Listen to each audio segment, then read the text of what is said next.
இரவு 10 மணிக்கு படுத்தாலும் மணி 2 வரை கண்மூட முடியாமல் தவிக்கிறீர்களா? படுக்கை விரிப்பு சூடாகவும் மனம் பரபரப்பாகவும் இருக்க அடுத்த நாள் வேலை, குழந்தைகளின் பள்ளி, வீட்டுச் செலவுகள், இப்படி 1000 எண்ணங்கள் மண்டைக்குள் ஓட தூக்கம் மட்டும் கண்ணுக்கு எட்டாத தூரத்தில் இருக்கிறதா?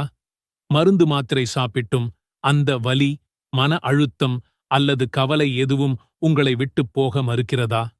ஒருவேளை உங்கள் உள்ளம் ஒரு நிம்மதியை தேடி அலையலாம். இந்த நிமிடம் நீங்கள் ஒரு நம்பிக்கையை கேளுங்கள்.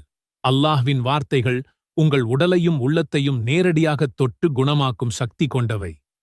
நம்முடைய அருமை நபி ஸல்லல்லாஹு அலைஹி வஸல்லம் அவர்கள் சொன்னார்கள், இரவின் கடைசி பகுதியில் அல்லாஹ் வானத்தின் மேல் இறங்கி, இருக்கிறாரா கேட்கிறவர்? நான் அவருக்குத் தருவேன். இருக்கிறாரா மன்னிப்பு கேட்கிறவர்? நான் அவரை மன்னிப்பேன். இருக்கிறாரா பாவ மன்னிப்பு கேட்பவர்?